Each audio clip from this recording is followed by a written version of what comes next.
कक्षा प्लस की इस ऑनलाइन क्लास में एक बार फिर सभी प्यारे विद्यार्थियों का हार्दिक स्वागत है। बच्चों, सफलता के लिए जीवन में सबसे ज़रूरी जो है वो है आत्मचिंतन के साथ मनन, कि हमें ये जो जीवन मिला है किस उद्देश्य के लिए है और क्या हम हमारे समय की बर्बादी न कर उसका सदुपयोग कर रहे हैं। तो चूँकि ये आपका विद्यार्थी जीवन है और जब तक हम संघर्ष पथ पर आगे बढ़ रहे हैं ये विद्यार्थी जीवन चलेगा, तो लक्ष्य बनाकर जीवन में आगे बढ़ना बहुत ज़रूरी है। और मैं बार बार कहता हूँ कि जिस लक्ष्य को आपने बनाया है उसका सपना रोज़ देखें और उस सपने को जब आप देखेंगे तो वो सपना आपको उस दिशा में कार्य करने के लिए प्रेरित करेगा। चलिए, हमने अब तक जो हमारी क्लासेस है उसमें आपने देखा होगा कि यूनिट फर्स्ट जिसमें विभिन्न प्रकार के टॉपिक थे उनको देखा, और यहाँ पर हम अब यूनिट सेकंड में बात कर रहे हैं अधिगम के सिद्धांतों की। अधिगम के सिद्धांतों की बात करने से पहले सबसे ज़्यादा महत्वपूर्ण हमारे लिए जो है वो ये समझना है कि जिन मनोवैज्ञानिकों ने अधिगम के सिद्धांत हमें दिए उनके भी अलग अलग पंथ थे, वो फॉलोअर्स थे, और उनमें से जो कुछ थे उनको हमने संबंधवादी और व्यवहारवादी की कैटेगरी के अंदर डाला था, जबकि दूसरा जो हमारे पास में विचारकों का समूह है वो कैसा है, संज्ञानवादी। संबंधवादी और व्यवहारवादी जो है, जैसा कि शब्द संबंध हमें बता रहा है, संबंध से हमारा तात्पर्य क्या है, बॉन्डिंग। संबंध क्या कहता है, बॉन्डिंग। और संबंधवादी है वो इस बात पर जोर देते हैं कि भाई क्या होता है, एक उद्दीपक होता है, एक स्टिमुलस होता है, और उस उद्दीपक के कारण जो सीखने वाला अधिगम करता है वो क्या करता है, अनुक्रिया करता है, यानी रेस्पॉन्स। ठीक है। और जब वो रेस्पॉन्स करता है और इस क्रिया को बार बार दोहराया जाता है तो क्या हो जाती है, उद्दीपक और अनुक्रिया के बीच में एक बॉन्डिंग हो जाती है, एक संबंध बन जाता है, एक बंध बन जाता है, और इस प्रकार से बालक सीखता है, अधिगम करता सीखता है। ठीक है। लेकिन इसके विपरीत जो संज्ञानवादी है वो ये कहते हैं कि भाई जो ज्ञान है, जो सीखने की प्रक्रिया है, जो अधिगम है, वो यांत्रिक नहीं है, यानी मैकेनिकल नहीं चलता है।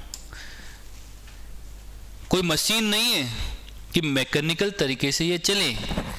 ये क्या होता है, अचानक होता है कि जब हमारे सामने कोई परिस्थिति आती है, कोई समस्या आती है, तो अचानक क्या करते हैं, हमें सूझ आती है। ठीक है।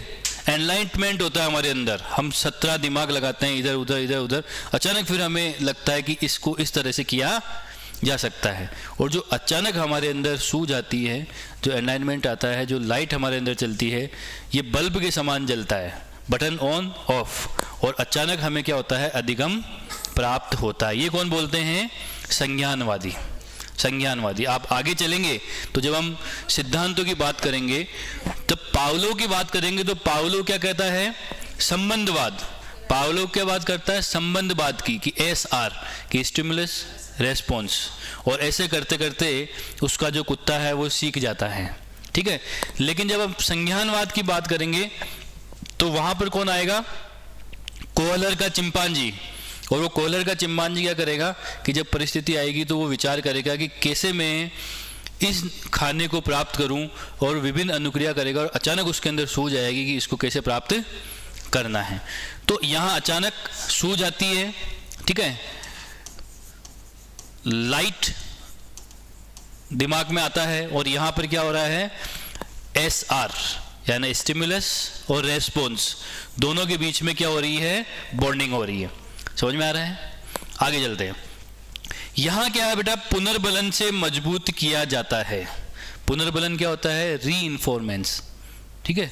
पुनर्बलन यानी किसी चीज को बार बार करवाना या करना, उसको क्या बोलते हैं? पुनर्बलन, ठीक है। क्योंकि यहां पर क्या, उद्दीपक अनुक्रिया के बीच में बॉन्डिंग करनी है, और बॉन्डिंग कब होगी? जब एक ही कार्य को बार बार पुनर्बलन करा जाएगा, रीइंफोर्समेंट जब किया जाएगा। पुनर्बलन को क्या बोलते हैं? रीइंफोर्समेंट। और इसका मतलब क्या होता है? कार्य की पुनरावृत्ति, उस पर बार बार बल देना, पुनः पुनः बल देना, ठीक है। कोई अच्छी आदत है, उसके निर्माण के लिए हमें क्या करना पड़ेगा? बार बार उस पर बल देना पड़ता है। और जब हम एक ही कार्य को बार बार करते हैं तो हम उसमें निपुण हो जाते हैं। जैसे हमारे दैनिक जीवन के सारे कार्य, ठीक है, दैनिक जीवन के सारे कार्यों को जब हम करते हैं तो उनमें हम क्या हो जाते हैं? निपुण हो जाते हैं। तो ये थियरी किस पर चलती है? पुनर्बलन पर।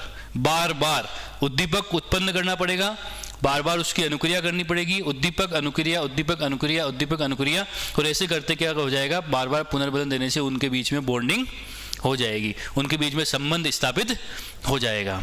लेकिन ये क्या कहते हैं? अधिकम अंतर्दृष्टि या सूझ, अंतर्दृष्टि या सूझ से होता है, पुनर्बलन से नहीं होता है। हमने पहले भी ये बात करी थी। क्योंकि ऐसा क्यों कह रहे हैं? क्योंकि कहता है कि अचानक आता है, पुनर्बलन देने से नहीं होगा, क्योंकि हर बार नई परिस्थिति हमारे सामने उपलब्ध हो जाएगी, और जब नई परिस्थिति हमारे सामने उपलब्ध हो जाएगी तो वहां पर पुनर्बलन देने की स्थिति नहीं बनेगी, ठीक है।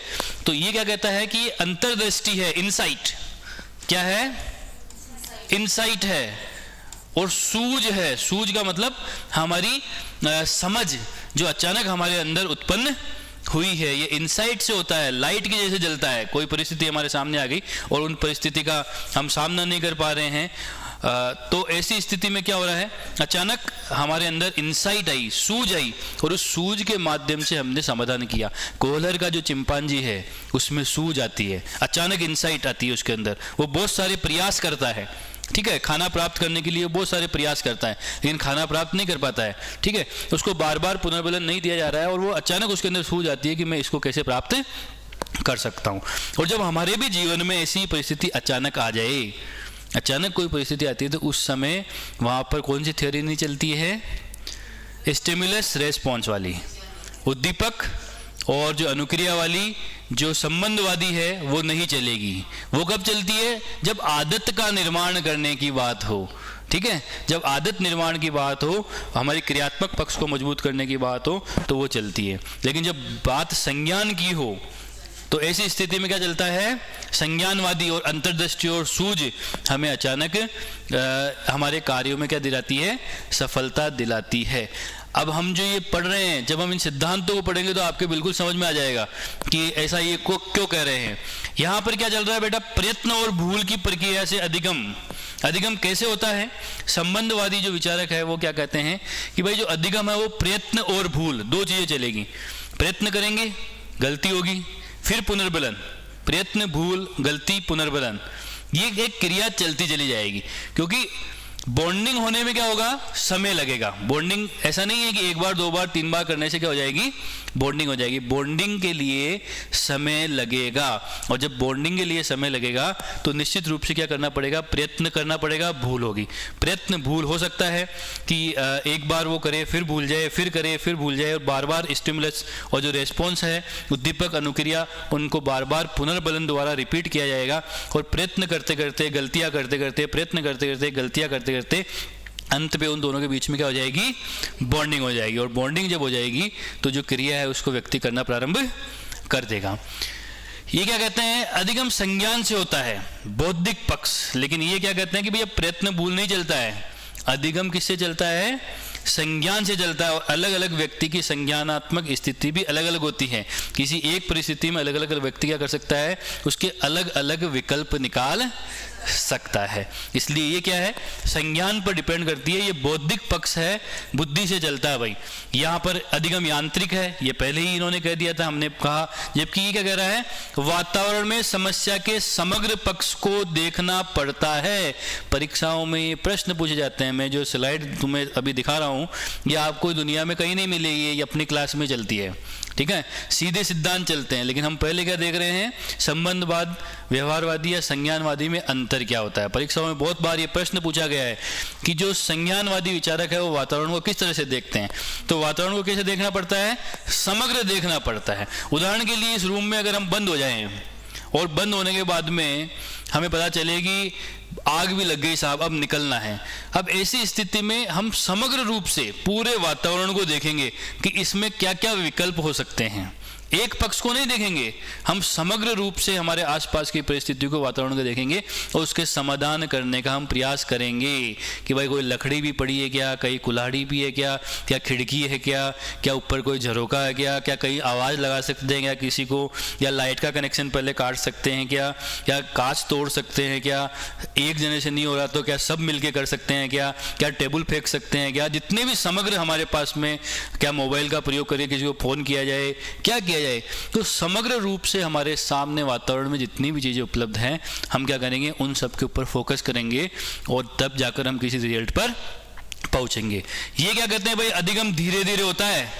क्या बोलते हैं, अधिगम धीरे धीरे होता है। कि अधिगम धीरे धीरे ही होगा, क्यों होगा, क्योंकि S और R और फिर बॉन्डिंग, और इसमें क्या करना पड़ रहा है, पुनर्बलन। क्या देना पड़ रहा है, बार बार पुनर्बलन, ठीक है, बार बार रिपीट करना पड़ रहा है। तो ऐसी स्थिति में अधिगम धीरे धीरे होता है।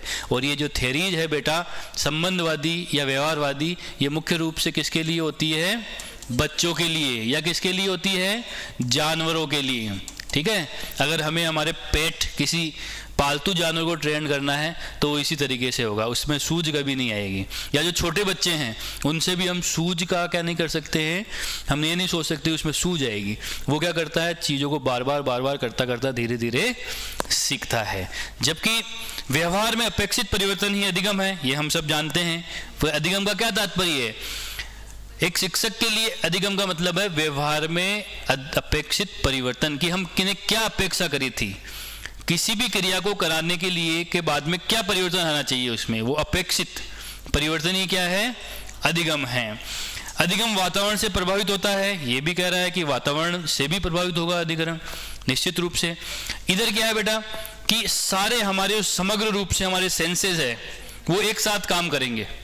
हमारे जो सेंसेस है वो एक साथ काम करेंगे, चाहे नाक है, कान है, जीभ है, त्वचा है, आँख है, ये सारे सेंसेस एक साथ काम करेंगे और फिर हम कुछ महसूस करेंगे। सेंसेस के क्या क्या काम होते हैं, गंध, वस्तु, पहचान, संश्लेषण करना, विश्लेषण करना, और इन सबको महसूस कर कर हमारे अंदर क्या आएगी, सूझ आएगी। अचानक सारे सेंसेस को हम काम में ले लेंगे, कान, नाक, गला, जो भी है कि कैसे इस समस्या से बचना है या जो भी उत्पन्न परिस्थिति है उसका सामना कैसे करना है या उसका समाधान कैसे निकालना है। और जब इन सेंसेस को काम में लेंगे तो क्या होगा, हमारे अंदर सूझ आएगी अचानक। और सूझ आने का ये सिद्धांत कौन सा कहलाता है, गेस्टोल्टवादी ये सिद्धांत है। तो निश्चित रूप से आप लोगों के समझ में आ रहा होगा कि संबंधवादी विचारकों के अंदर और संज्ञानवादी विचारकों के अंदर अंतर क्या है। इन्हीं के आधार पर आगे जब हम सिद्धांतों को पढ़ेंगे तो व्यवहारिक को जितने भी हमारे जो मनोवैज्ञानिक हैं उनको इसी आधार पर हमने क्या किया है, अलग अलग क्रमबद्ध किया है। तो इसी तरह की महत्वपूर्ण जानकारी के लिए आप सब बने रहें, कक्षा प्लस की ऑनलाइन क्लासेस से जुड़े रहें और निश्चित रूप से आपको ये क्लासेस आपके लक्ष्य को प्राप्त करने में आपको सहयोगी होगी। तो आप इसको बहुत शेयर करें, लाइक करें, सब्सक्राइब करें। Thank you.